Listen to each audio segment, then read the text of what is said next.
Hali PUBG tarixida bo'lmagan lucky moment. Ultimate Royale o'ynab turgan vaqtim 6 ta streamer content maker bilan birga tushib qoldim.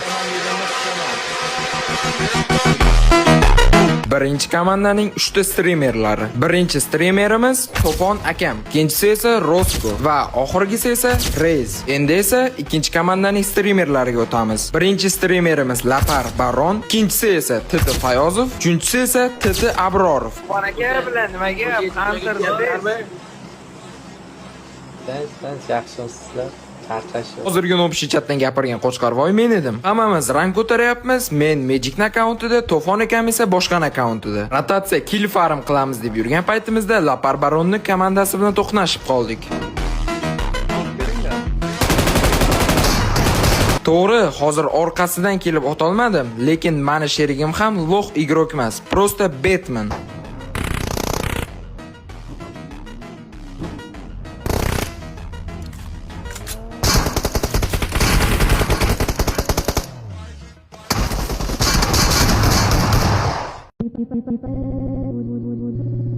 Hozirgi momentni kommentariyada o'zingiz izohlang. Best duo deb shunday teammate'larni aytsa bo'ladi, to'g'rimi?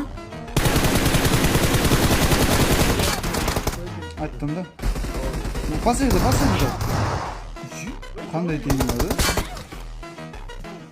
Passajirda otgan paytingiz nima tegmadi? Shu bilan o'yinning oxiriga yetib keldik. Nima uchun killingiz 0 ta? Ular bilan otishga qo'rqdingizmi degan negativlar uchun shunchaki eslatma. To'fon akam KD reytingi o'ynayotgan edilar. Qolmaganiga Ultimate Royale Zavik legendasini olish uchun 13 pites qolgandi. Shunchaki ularga kill bergim keldi va killarini chopgim kelmadi. Ana shu qasam bo'lsa kerak.